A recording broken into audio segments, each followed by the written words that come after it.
پچھلے درس میں الحمدللہ کتاب الایمان ختم ہوا تھا اور آج کتاب العلم آپ کے سامنے پیش کیا جا رہا ہے۔ یہ بخاری شریف کی تیسری کتاب ہے۔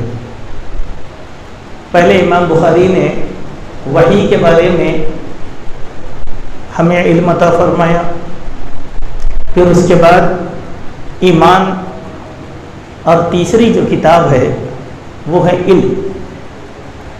اس کی کئی علتیں اہل علم نے بیان فرمائی ہے، کیونکہ ایمان کا علم سے بہت گہرا تعلق ہے۔ ایمان بنا کسی علم کے نہیں ہو سکتا۔ اللہ کی معرفت، دین کی معرفت یہ علم کا تقاضا کرتی ہے۔ اسی لیے علم کی اہمیت کو امام بخاری رحمہ اللہ نے یہاں بیان فرمایا۔ دوسری بات یہ تھی کہ علم کا تعلق قرآن اور سنت ہی سے ہے۔ دنیا کے سارے علوم کا منبع، مخرج وہ قرآن اور سنت ہی ہیں۔ عمومی طور پر ہم قرآن مجید کو صرف مقدس کتاب سمجھ کر پڑھتے ہیں، اور اکثر مسلمان جو حامل قرآن ہیں ایک تبرک کی کتاب سے بڑھ کر ان کے پاس اس کا درجہ نہیں ہے۔ لیکن امام ابن تیمیہ رحمۃ اللہ علیہ بیان فرماتے ہیں کہ قرآن ایک ایسی کتاب ہے جس میں اللہ تبارک و تعالیٰ نے 365 علوم بیان فرمائے۔ یعنی اگر کوئی آدمی ماہر قرآن بن جاتا ہے تو وہ ایک علم نہیں بلکہ 365 علوم اپنے سینے میں محفوظ کرتا ہے۔ توحید کا علم اس میں ہے، رسالت کا علم اس میں ہے، آخرت کا علم اس میں ہے، سائنس کا علم اس میں ہے، اور وکالت کا علم اس میں ہے۔ ہمارا ذہن جتنا کام کر سکتا ہے اتنے علوم کے علاوہ 365 علوم اللہ تعالیٰ نے قرآن مجید میں رکھے ہیں۔ اسی لیے علم کا حاصل کرنا ہر مسلمان مرد اور عورت پر فرض عین ہے۔ علم اسی لیے ضروری ہے کہ علم ہی کی وجہ سے جہالت کا خاتمہ ہوتا ہے۔ آدمی شرک ہو، بدعات ہو، خرافات ہو، اوہام پرستی ہو، یہ سارے کام علم نہ ہونے کی وجہ سے کرتا ہے۔ جب اس کے پاس علم آ جاتا ہے تو اس سے دوری اختیار کرتا ہے۔ اس حیثیت سے علم کی سب سے بڑی اہمیت ہے، اور علم کی اہمیت اسی لیے بھی ہے کہ اللہ تبارک و تعالیٰ نے ارشاد فرمایا انما یخشی اللہ من عبادہ العلماء، اللہ سے ڈرنے والے اہل علم ہوتے ہیں۔ اللہ کا ڈر علم کی وجہ سے آتا ہے، بنا علم کے اللہ سے کوئی آدمی نہیں ڈرتا۔ مثال کے طور پر اللہ قہار ہے، اللہ جبار ہے، اس کا علم بندے کو ہونا چاہیے کہ اللہ کی قہاریت کیسی ہے۔ جب علم آئے گا تو انسان یہ بھی جانے گا کہ اللہ غفور بھی ہے، اللہ رحیم بھی ہے، اللہ ستیر بھی ہے۔ کئی اللہ تعالیٰ کی صفات اس کے پاس آتی ہیں۔ پھر اللہ نے فرمایا لا یستوی الاعمی والبصیر، کہ ایک اندھا اور ایک بینا دیکھنے والا دونوں برابر نہیں ہو سکتے۔ قل هل يستوي الذين يعلمون والذين لا يعلمون، اے نبی آپ کہہ دیجئے کہ علم رکھنے والے اور علم نہ رکھنے والے دونوں برابر نہیں ہو سکتے۔ سبحان اللہ۔ تو علم یہ انسان کے لیے سب سے زیادہ ضروری ہے اللہ کا تقوی اختیار کرنے کے لیے۔ تو امام بخاری رحمۃ اللہ علیہ نے یہاں پہلا باب جو بیان فرمایا وہ ہے علم کا باب، فضل العلم، علم کی فضیلت کیا ہوتی ہے۔ تو یہاں جو باتیں آپ کے سامنے عرض کی گئی ہیں علم کے تعلق سے، کہ علم والا اور جاہل دونوں برابر نہیں ہو سکتے، اسی لیے اللہ کے پیارے حبیب جناب محمد رسول اللہ صلی اللہ علیہ وسلم نے علم کے حاصل کرنے پر بہت زیادہ توجہ دلائی مسلمانوں کو۔ آپ دیکھیں گے کہ اللہ تبارک و تعالیٰ نے قرآن کی جو پہلی آیت نازل کیا پیارے نبی صلی اللہ علیہ وسلم پر، وہ علم کے بارے میں ہے۔ جب اسلام کی پہلی جنگ ہوئی تو جو قیدی کافروں کے آئے تھے تو ان قیدیوں کی بخشش کے لیے اللہ کے نبی نے اہل علم کو پسند کیا، کہا کہ قیدیوں میں سے جو اہل علم ہیں وہ مسلمان قیدیوں کو علم دیں، تعلیم سکھائیں، لکھنا پڑھنا سکھائیں۔ کیوں؟ علم جہالت کا خاتمہ کرتا ہے، اور جب تک بندے کو توحید سمجھ میں نہیں آتی، جب تک کہ بندہ علم حاصل نہ کرے، علم کی بنیاد پر قرآن علم سے سمجھ میں آئے گا، سنت علم سے سمجھ میں آئے گی، توحید علم سے سمجھ میں آئے گا، شرک سے تدارک علم کی وجہ سے رہے گا۔ اسی لیے علم کا حاصل کرنا انتہائی اہم ہے۔ امام ابن حجر اسقلانی رحمۃ اللہ علیہ امام بخاری کی اس فقہ پر، ان کے انداز بیان پر یہ بیان فرماتے ہیں کہ امام بخاری کے نزدیک اس باب کو، اس کتاب کو بیان کرنے کا بنیادی مقصد کیا تھا؟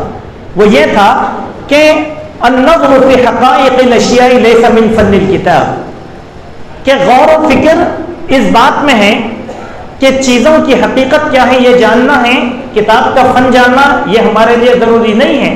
اسی لیے کہتے ہیں کہ امام بخاری کے نزدیک دنیاوی علوم میں مہارت پیدا کرنا کوئی پسندیدہ اور کارآمد مشغلہ نہیں، کیونکہ ان کا فائدہ عارضی اور چند روزہ ہے، اور قرآن اور سنت کا علم دنیا اور آخرت دونوں میں کام آتا ہے۔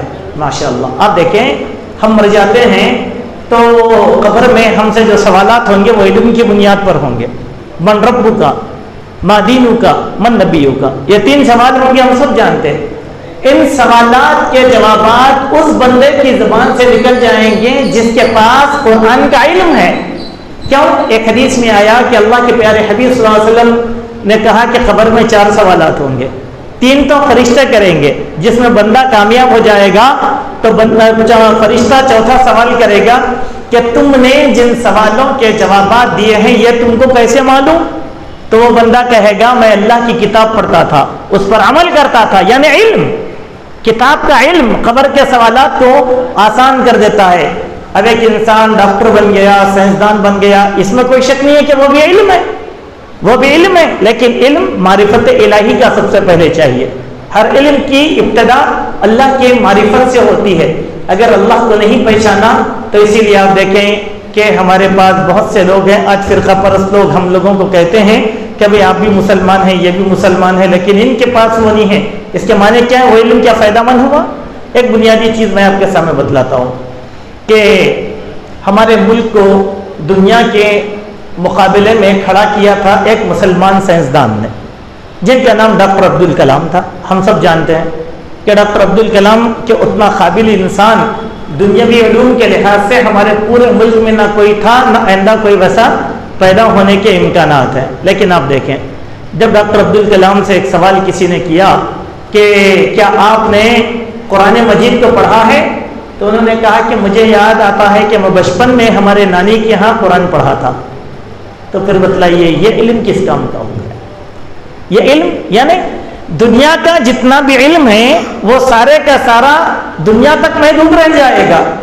اس علم کا کوئی فائدہ آپ کو آخرت میں نہیں ہوگا۔ مثال کے طور پہ آپ بڑے ڈاکٹر بن جائیں گے، دل کے گردے کے سرجن بن جائیں گے، ہر چیز کے سرجن بن جائیں گے، لیکن جب آپ کی سانس ٹوٹ جائے گی تو اس پر اللہ آپ پر رحم کرنے والا نہیں ہوتا۔ آپ کو علم کے متعلق سوالات کے جوابات سے گزرنا ہی ہے۔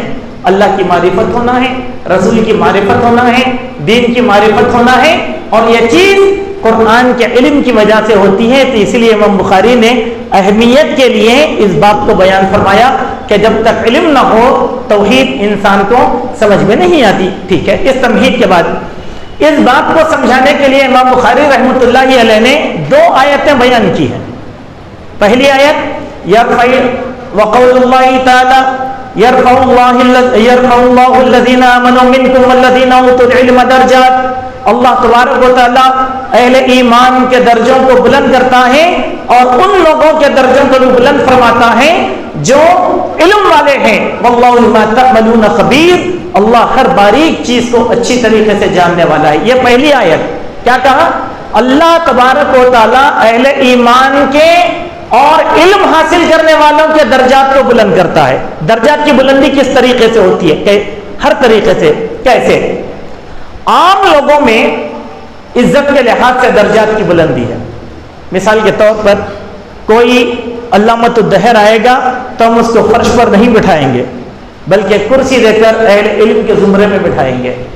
سبحان اللہ۔ اگر وہی کوئی ایکٹریس آئے گا تو ہم اس کو علماء کے ساتھ نہیں بٹھائیں گے عام آدمی کے ساتھ اس کو چھوڑ دیں گے. تو یہ اعزاز کس نے بخشا؟ ایک یرفع اللہ الذین آمنوا. اس کی ایک تعبیر ایسے سمجھیں کہ دیکھیں ایک بہت بڑا عالم ہے جس کی محبت اللہ تعالیٰ غیب سے ہمارے دل میں ڈال دیتا ہے. آج ہم بخاری شریف پڑھ رہے ہیں, کیا ہم میں سے کسی نے امام بخاری کو دیکھا؟ نہیں.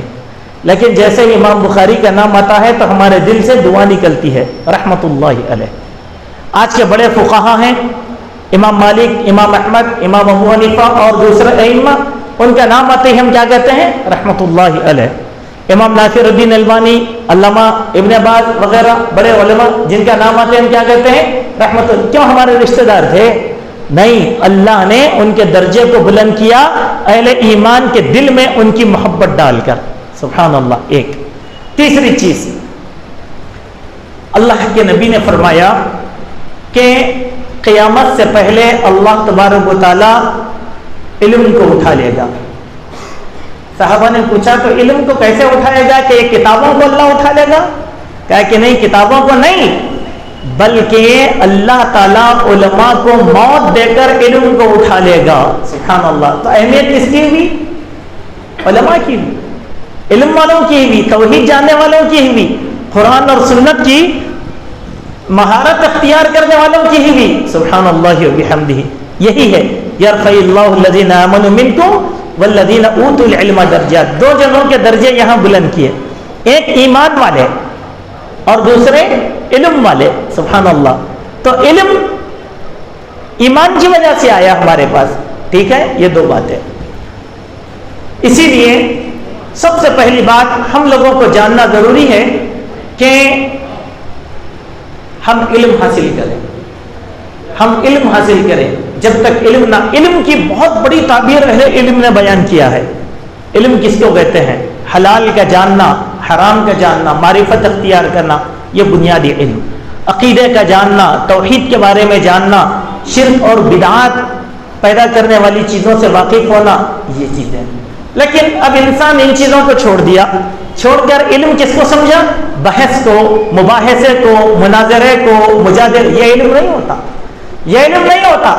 علم وہ ہے جس کے حاصل کرنے سے ہماری ہدایت کا راستہ جو ہے آسان ہو جاتا ہے. اسی لیے کہا گیا کہ رفعت الدرجات تدل علی الفضل اذ المراد کثرت الثواب وبما ترفع درجات. دیکھیں, درجات کو اللہ علم سے, ایمان سے بلند کرتا ہے, اس کے معنی ان کو فضیلت دیتا ہے, اور اس سے مراد اجر میں اللہ تعالیٰ زیادتی پیدا کرتا ہے, اور اسی کے ذریعے سے اللہ تعالیٰ درجات کو بلند فرماتا ہے. اسی لیے اللہ کے پیارے نبی صلی اللہ علیہ وسلم نے عالم کے درجات کو بلند کرتے ہوئے بیان فرمایا کہ عالم کے مقابلے میں زاہد کی مثال کیا ہے, زاہد کے مقابلے میں عالم کی مثال کیا ہے.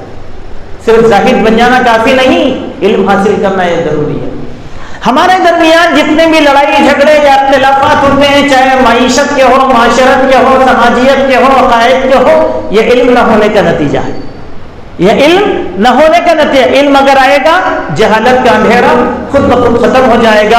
اللہ تبارک و تعالیٰ کے ہم شکر گزار بندے بنے, کیونکہ اللہ تعالیٰ نے ایک ایسا دین ہم کو عطا فرمایا جو دین علم پر دلالت کرتا ہے. پہلی بات. دوسری دلیل, امام بخاری نے یہاں دوسری آیت کی دلیل لی, وہ کیا؟ وَقَوْلُهُ عَزَّ وَجَلَّ رَبِّي زِدْنِي عِلْمًا.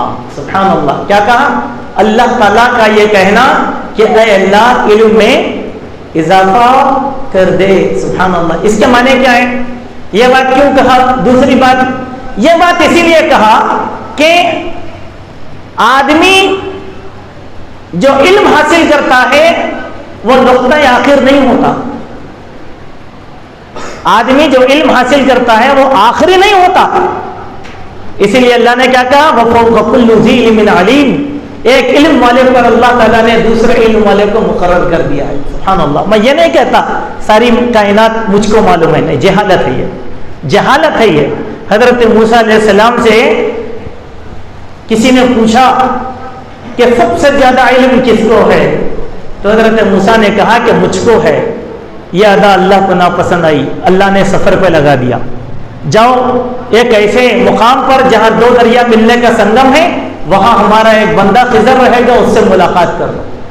خضر جد و جہد کرتے ہوئے گئے، خضر کے پاس حضرت موسیٰ جد و جہد کرتے ہوئے گئے، وہاں خضر سے ملاقات کیا۔ کچھ امتحان اللہ تعالیٰ نے ایسے لے لیا حضرت موسیٰ کے، جس سے حضرت موسیٰ کو معلوم ہو گیا کہ میرا علم الگ ہے اور خضر کا علم الگ ہے۔ اور کیا کہا؟ ساری کائنات کا علم اللہ کے علم کے مقابلے میں اتنا ہے جتنا ایک دریا سے چڑیا اپنے چونچ میں پانی اٹھا لیتی ہے۔ اللہ کا علم اتنا وسیع ہے، بندوں کا علم مختصر ہے۔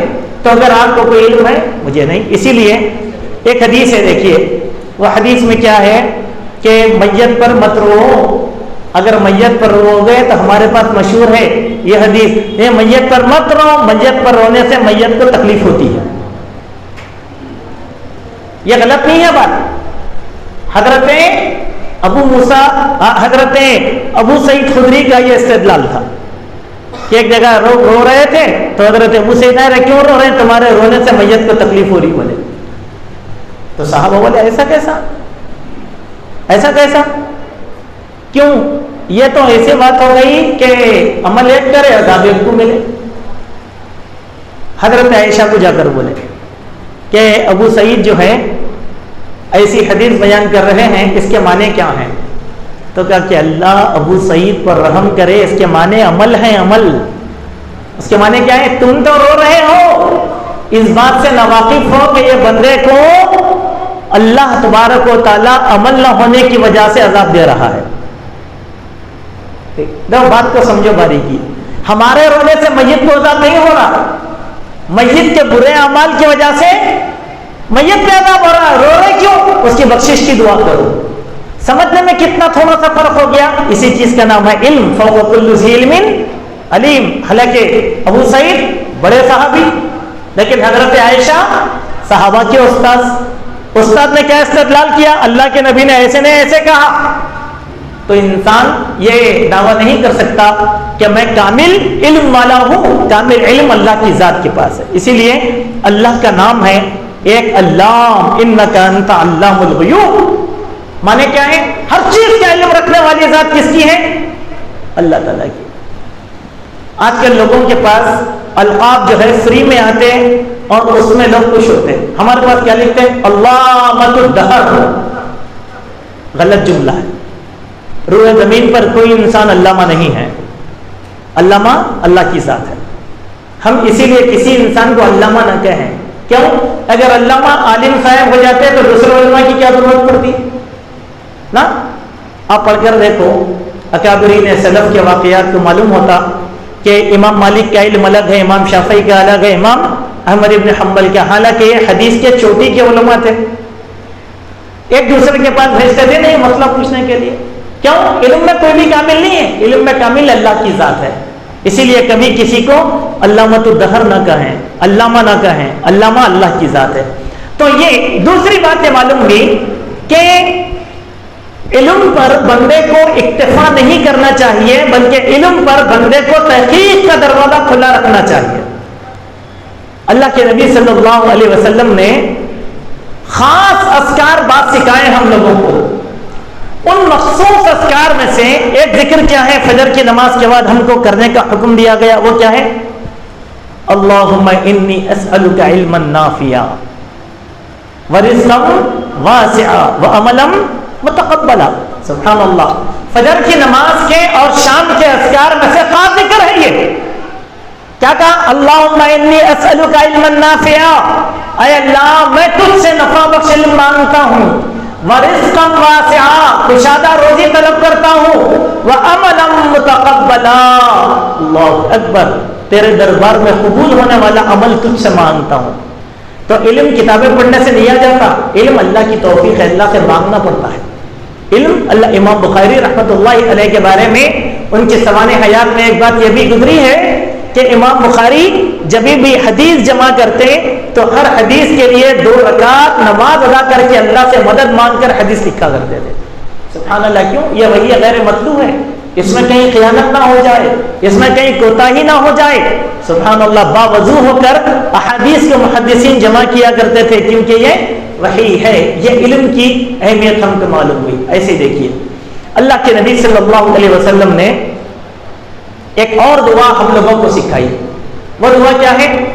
اللہم انی اعوذ بک من علم لا ينفع. اے میرے اللہ میں تجھ سے ایسا علم مانگتا ہوں، ایسے علم سے تیری پناہ میں آتا ہوں جو علم میرے لیے فائدہ مند نہ ہو. اللہ اکبر. اللہم انی اعوذ بک من علم لا ينفع ومن قلب لا یخشع. ایسے دل سے تیری پناہ میں آتا ہوں جس دل میں تیرا ڈر نہیں ہوتا. ومن دعوت لا یستجاب لها. ایسی دعوت سے میں تیری پناہ میں آتا ہوں جس دعوت کو کی جو دعا تیرے دربار میں قبولیت اختیار نہیں کرتی. سبحان اللہ، کتنی بڑی بات ہے. دیکھیے اللہم انی اعوذ بک من علم لا. اس لیے ہم بولتے اتنا بڑا عالم رہنے کے باوجود بھی دیکھو یہ آدمی کیسا ہو گیا، یعنی اس آدمی کا علم اس کو فائدہ مند ثابت نہیں ہوا. یہ دیکھیے آپ علم کی اگر بات کریں، سب سے زیادہ علم اللہ کی مخلوقات میں سے اگر کسی کو تھا وہ شیطان کو تھا. شیطان کوئی جاہل اناڑی نہیں تھا، اللہ کا سب سے زیادہ مقرب تھا. علوم اس کو معلوم تھے، فنون اس کو معلوم تھے، لیکن اس نے اللہ کی اطاعت نہیں کی تو اللہ تعالیٰ نے اس کو ملعون کر دیا. معلوم کیا ہے کہ علم کی زیادتی کے بعد اگر بندے میں عمل نہیں آتا تو وہ علم اس کے لیے فائدہ مند نہیں، نقصان دہ بن جاتا ہے. اس کا علم اس کے لیے نفع ثابت نہیں ہوتا، اللہ اس کو گمراہ کر دیتے ہیں.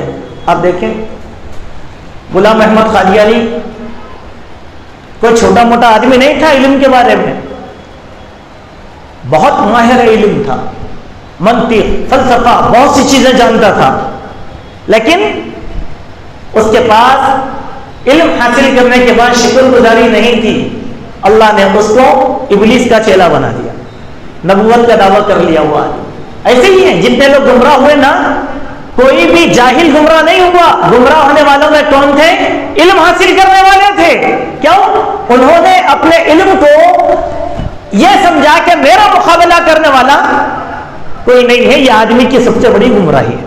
نہیں، فوق کل ذی علم علیم. ہم لوگوں کو چاہیے کہ ہم علم حاصل کرنے کے لیے اللہ تبارک و تعالیٰ سے دعائیں کرتے رہیں. اسی لیے اس آیت کے ضمن میں محدثین نے جو نکات بیان فرمائے ہیں وہ اس طریقے سے کہ رسول اللہ عالم الخلائق ہیں، اس کے باوجود انہیں مزید علم طلب کرنے کی تلقین کی گئی ہے. وقل ربی زدنی علما. کا اے محمد تم کہو کہ اللہ میرے علم میں اضافہ فرما. کیوں؟ انسانیت میں اللہ کے بعد سب سے زیادہ علم اگر کسی کو تھا تو جناب محمد رسول اللہ صلی اللہ علیہ وسلم کو تھا. نبیوں سے بڑھ کے کسی کو علم تھا امتیوں میں؟ نہیں. لیکن اس کے باوجود بھی اللہ کیا کہتے ہیں؟ اے محمد تم کہو ربی زدنی علما، اے اللہ میرے علم میں اضافہ فرما. سبحان اللہ وبحمدہ. یہ قناعت پسندی ہے، اس جملے میں شکر گزاری ہے. دوسری بات، اس باب میں کوئی حدیث اسی لیے ذکر نہیں کی گئی کہ امام بخاری رحمۃ اللہ علیہ نے حدیث کے مقابلے میں قرآن کے مفہوم کو سامنے رکھا کہ جب علم کی فضیلت میں قرآن کی آیتیں آ چکی ہیں تو پھر دوسری باتیں مفید ثابت نہیں ہو سکتی. تیسری بات، جو بھی بندہ علم حاصل کرنے کے لیے علم کی راہ میں نکل جاتا ہے تو اللہ تبارک و تعالیٰ اس کے لیے جنت کا راستہ آسان کر دیتے ہیں. مسند احمد بن حنبل کی حدیث. فضیلت دو طرح کی ہوتی ہے، نمبر ایک معیار کے اعتبار سے اور دوسرا مقدار کے اعتبار سے. اس باب میں فضیلت معیار کے اعتبار سے بتائی گئی ہے، مقدار نہیں. علم کی کوئی مقدار نہیں ہے، اور بندہ طالب علم رہتا ہے شعور سنبھالنے سے قبر میں جانے تک. 3 سال کا ہو گیا وہاں سے جانکاری ہوتی ہے اور قبر میں جانے تک وہ طالب علم ہی رہتا ہے. عالم کوئی نہیں بنتا، عالم تو اللہ کی ذات ہے. عالم اللہ کی ذات ہے، ہم طالب علم ہیں. چاہے ہم ہزاروں کتابیں لکھ لیں، ہم عالم نہیں ہیں، ہم طالب علم ہیں. اسی طریقے سے ابو ہریرہ رضی اللہ عنہ کی ایک حدیث جس میں اللہ کے نبی صلی اللہ علیہ وسلم نے ارشاد فرمایا من التمس طریقا یلتمس فیہ علما سخر اللہ لہ طریقا الی الجنہ، جو علم کی تلاش میں نکل جاتا ہے تو اللہ تبارک و تعالیٰ اس کے لیے راستوں کو آسان فرما دیتے ہیں۔ اسی لیے میرے مومن بھائیوں، آج کے اس ترقی یافتہ زمانے میں ایک جہالت کا پہلو یہ بڑھایا جا رہا ہے کہ دینی علوم سے مسلمانوں کو برگشتہ کیا جا رہا ہے۔ ہمارے ذہنوں میں کیا بات ڈال دی ہے معلوم؟ خود ہم میں سے بہت ہے، کیا پڑھا رہے ہیں بچے کو؟ بولے عالم ہے، کیا فائدہ، مستقبل کیا ہے بچے کا؟ یہ ہمارے دماغ میں ڈال دی گئی بات۔ اسی لیے آپ دیکھیں 75 سال سے ہمارے ملک میں جو کوششیں ہو رہی ہیں وہ علم دین کو روکنے کی ہو رہی ہیں، جس میں اب کامیابی ان لوگوں کو مل رہی ہے۔ اسی لیے کبھی حکومت بول رہی ہے کہ دینی مدرسوں کا مستقبل کیا ہے، لہذا ماڈرن ایجوکیشن چاہیے۔ یہ ماڈرنائزیشن جو ہے ہمارے دماغوں کو اتنا خراب کر کے رکھ دیا کہ مدارس میں طلباء کی تعداد کم ہوتی چلی گئی، کئی مدارس بند ہو گئے۔ نہیں چاہ رہے والدین بچے کو حافظ بنانا۔ پہلا سوال، ارے 4 سال حفظ کرانے کے بعد کمائے گا کیا، کھائے گا کیا، گھر کیسے چلائے گا، پرورش کیسے کرے گا؟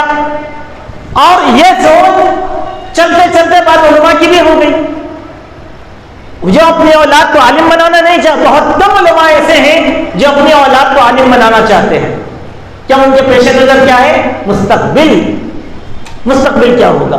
اللہ اکبر۔ میں آپ کو ایک بتلاتا ہوں، سب سے بہترین مستقبل حامان کا تھا، سب سے بہترین مستقبل شداد کا تھا، سب سے بہترین مستقبل قارون کا تھا۔ کیا لے کر گئے؟ دولت میں اگر کمانا یہی زندگی کا راز ہے تو پھر یہ لوگ اپنے ساتھ کیا لے کر گئے بتلائیے آپ۔ ایک حدیث میں آیا اور اللہ نے قرآن میں فرمایا کہ قارون کے خزانے کی کنجیوں کو 40 اونٹ اٹھا کر لے جاتے تھے، اتنا خزانہ، لیکن قارون مرا تو خزانہ کیا ہوا؟ کیا ساتھ لے کر گیا وہ؟ نہیں۔ ہمارے ساتھ جو چیز جانے والی ہے وہ علم جانے والا ہے، کتاب کا۔ ڈاکٹریٹ کی ڈگری یہیں رہ جائے گی، ساری ڈگریاں یہیں رہ جائے گی، جائے گا کیا؟ علم۔ خبر کے سوالات کہاں سے ملیں گے؟ علم۔ اسی لیے میرے بھائی، ہم میں کے ہر نفس، ہر فرد کو چاہیے کہ اپنی اولاد کے مذہبی مستقبل کی فکر کرے۔ اس کے بارے میں 1-2 دلائل لے کر ہم اپنی بات کو ختم کریں گے۔ پہلی بات دیکھیں، اللہ تعالیٰ حضرت زکریا علیہ السلام کو لاولد کر دیا تھا، لاولد تھے حضرت زکریا، تو رو رو کے اللہ تعالیٰ سے دعائیں کرتے تھے۔ قرآن میں 2 مقامات پر مختلف انداز میں ان کی دعائیں ذکر کی گئی ہیں۔ کیا بولے؟ اے اللہ میرا سر سفید ہو گیا، میری ہڈیاں کمزور ہو گئی، میری بیوی بوڑھی لاغر ہو گئی، لیکن اے اللہ بے اولاد ہوں، مجھے ڈر یہ ہے کہ میرے سے ہی میری نسل ختم ہو جائے گی۔ اب کیا بولے؟ اے اللہ تو مجھ کو ایک بیٹا دے، بولے بیٹا دے۔ سبحان اللہ۔ دعا کیا کرے؟ کہ مجھ کو ایک وارث دے۔ اب سوال یہ پیدا ہوتا، نبی ہو کے بیٹی کیوں نہیں مانگے، بیٹا کیوں مانگے؟ یہ بھی علت ہے نا، یہ بھی علت ہے۔ تو وہ علت کو دوسری آیت میں توڑ دیا گیا۔ اللہ نے ان کی دوسری دعا کو نقل کیا، اے اللہ بیٹا اسی لیے مانگ رہا ہوں کہ ہماری نسل میں نبوت کا سلسلہ جو چلے آ رہا ہے وہ ختم نہ ہو جائے، بیٹا ہوگا تو نبی بنائے گا۔ یرثنی و یرث من آل یعقوب، آل یعقوب کی وراثت کے لیے میں بیٹا مانگ رہا ہوں، کیونکہ کوئی بھی عورت نبیہ نہیں بن سکتی، نبی صرف مرد بنتا ہے۔ قیادت اسلام میں کس کو ہے؟ مردوں کو حاصل ہے، اسی لیے عورت کو قیادت نہیں دی گئی۔ تو کیوں مانگا؟ نبوت علم کو جاری رکھنے کے لیے ایک بیٹا مانگا تھا۔ اللہ کے بندو ذرا سوچو، میں اہل علم ہوتا ہوا اگر میرے بیٹے کو ڈاکٹر بناؤں گا تو علم کے خزانے کو کون لے کر جائے گا؟ آگے بتلائیے آپ۔ بہتر یہ ہے کہ ڈاکٹر اپنی اولاد کو ڈاکٹر بنائے تاکہ اس کا تجربہ امت کو کام آ سکے، عالم اپنی نسل کو عالم بنائے تاکہ اس کا علمی خزانہ سے دنیا جو ہے منور ہوتی جائے۔ یہ چیز ہم کو سمجھ میں نہیں آ رہی۔ نمبر 1۔ نمبر 2 دیکھیں آپ کہ جتنے بھی انبیاء اور مرسلین گزرے ہیں ان لوگوں کو سب سے زیادہ جو فکر تھی وہ نبوت کے سلسلے کو بچانے ہی کی تھی. سبحان اللہ. یعقوب علیہ السلام کو اللہ تبارک و تعالیٰ نے ایک بیٹا دیا. حالانکہ ایک نہیں تھے ان کو بیٹے، 12 بیٹے تھے یعقوب علیہ السلام کو، لیکن 11 غیر نبی تھے. 11واں بیٹا نبی تھا، ان کا 12واں بیٹا بنیامین تھے، 11واں یوسف. سبحان اللہ و بحمدہ. دیکھیے آپ، نبوت دیا نہیں دیا اللہ تعالیٰ. وہاں سے پھر زکریا علیہ السلام کے خاندان میں اللہ تبارک و تعالیٰ آل یعقوب میں نسل کو چلایا نہیں چلایا. اسی لیے میرے بھائیوں، ہم جتنی فکر آج کر رہے ہیں اپنی اولاد کے مستقبل کی، اس کے لیے ضروری ہے کہ ہم اپنی اولاد کے مذہبی مستقبل کی فکر کریں. ہماری اولاد کا دنیاوی مستقبل تابناک ہے. ہمارے ملک میں سب سے زیادہ خطرے میں جو چیز ہے وہ مذہبی مستقبل ہے. وہ مذہبی مستقبل ہے ہمارے پاس. اور یقین مانو آپ، یعنی ہمارے بزرگ جو بیٹھے ہوئے تھے ان لوگوں کو اندازہ ہوگا کہ پولیس ایکشن کے بعد کیسے حالات پیش آئے تھے. جب ہم بچے تھے جو شعور سنبھالے، امت کو دیکھیں، جو ہم بیان کرتے تھے، آج وہ حالات کو اپنی آنکھوں کے سامنے دیکھ رہے ہیں. اب ہم نہیں رہیں گے لیکن ہماری نسل رہے گی. یہ یقین جان کر چلو، اگر مذہبی تبدیلی ہمارے مزاجوں میں نہیں آئے گی، لا محالہ مسلمان نسل مستقبل میں کافر بنائی جائے گی. وہ کافر دانستہ میں نادانستہ طور پر بنا دی جائے گی. اور ہم روزگار کے مسئلے میں، ملازمت کے مسئلے میں، ڈراوے میں آ کر کیا کریں گے؟ دین سے کنارہ کش ہو جائیں گے. یہ ہوا دنیا کے اندر، اور ایسا ہمارے پاس بھی ہونے والا ہے. اسی لیے جہاں ہم اپنے بچوں کو عصری تعلیم دیتے ہیں، پہلے مذہب کی تعلیم دو، عقیدے کی تعلیم دو، قرآن کی تعلیم دو، سنت کی تعلیم دو. کیوں؟ آپ کا بچہ دنیا کے کسی بھی علاقے میں رہنے کے بعد مسلمان بن کر رہے گا. یہ چیز ہے. حضرت یوسف علیہ السلام اللہ سے دعا کیا کرے؟ توفنی مسلما والحقنی بالصالحین. سبحان اللہ. اے اللہ مسلمان کی حالت میں موت عطا فرما، صالحین میں میرا شمار فرما. دیکھیے یوسف علیہ السلام نبیوں میں ایک مختلف قسم کے نبی تھے. وہ کیا نبی بھی تھے، مصر کے بادشاہ بھی تھے. داؤد علیہ السلام نبیوں میں ایک الگ نوعیت کے نبی تھے. اللہ علم بھی عطا فرمایا، سند بھی عطا فرمایا، نبوت بھی عطا فرمایا. سلیمان علیہ السلام نبیوں میں ایک الگ نوعیت کے نبی تھے. علم بھی ملا، سلطنت اور بادشاہت بھی ملی، اور دنیا کے سپریم جج بنائے گئے. سلیمان کا فیصلہ اللہ تعالیٰ نے داؤد کے فیصلے پر مقدم کیا تھا. سبحان اللہ. علم کی وجہ سے ہے.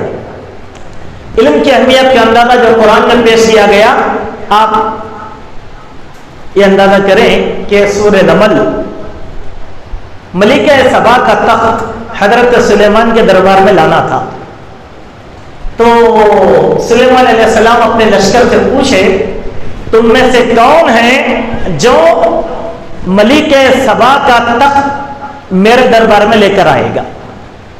طاقتور جن بولا کہ آپ اپنے مقام سے ہٹ کر دوسرے مقام پر جانے تک میں ملکہ سبا کا تخت آپ کے دربار میں پیش کر دوں گا. اللہ اکبر. اس کے بعد ایک آدمی بولا، اب آئیے آپ لوگ علم دین کو کمزور سمجھتے نا. قرآن نے کیا کہا؟ ایک آدمی نے کہا جس کے پاس کتاب کا علم تھا. کون سی کتاب کا علم تھا؟ وہ کتاب جو اللہ تعالیٰ نے داؤد علیہ السلام کو عطا کیا تھا، زبور. اللہ کی کتاب نا. اللہ کی کتاب جاننے والا عالم تھا. انہیں کیا کہا؟ سلیمان پلک جھپک کر ہی لا لوں گا. لا کے رکھ دیا بس. یہ کس کی طاقت ہے؟ کون سے علم کی؟ آپ بتلائیے کون سے؟ آکسفورڈ میں پڑھ کے نہیں آیا تھا وہ آدمی، اللہ کی کتاب پڑھا تھا. وہ آدمی اللہ کی کتاب پڑھا تھا. معلوم ہے آپ کو؟ سبحان اللہ. اسی لیے میرے بھائی قرآن سے محبت کرو، قرآن کا علم جانو، قرآن سیکھو، اپنی اولاد کو قرآن سکھاؤ. بڑی بات نہیں ہے ہائی اسکولوں کے اندر اگر نظام میں قرآن داخل کر دیا جائے مسلم مینجمنٹ کے اسکول میں، 10th کرنے تک بچہ جو ہے حافظ قرآن بھی ہوگا۔ یہ آپ عصری پڑھائی کر رہے ہیں نا، وہ پڑھتے پڑھتے حافظ قرآن بھی ہو جاتا بچہ۔ ایسا ہوتا سعودی عرب میں، ایسا ہوتا، ہمارے پاس نہیں ہوتا۔ کیوں؟ وہاں پر نظام بنایا گیا اور ہم وہ نظام کے پابند نہیں ہیں۔ تو الغرض علم کی فضیلت کے تعلق سے یہ چند باتیں تھی، افتتاح کے طور پر میں نے آپ کے سامنے رکھنے کی کوشش کیا۔ 4 ابواب پڑھانے کا میرا ارادہ تھا، لیکن چونکہ نکاح بھی آ گیا، اس میں تھوڑا سا خلل پڑ گیا، تو یہ 4 ابواب تو نہیں ہوئے۔ آج آغاز کے طور پر پہلا باب ہم نے آپ کے سامنے رکھا ہے۔ انشاءاللہ آئندہ ہفتہ 5 ابواب آپ کے سامنے پڑھائے جائیں گے۔ اللہ تبارک و تعالیٰ سے دعا ہے اللہ تبارک و تعالیٰ ہم سب کو صاحب علم بنائیں، قرآن سے محبت کرنے کی توفیق عطا فرمائے، قرآن اور سنت پر عمل کرنے کی توفیق عطا فرمائے۔ اللہ جب تک زندہ رکھے، اسلام پر رکھے، جب ہمارا خاتمہ ہو ایمان پر ہو۔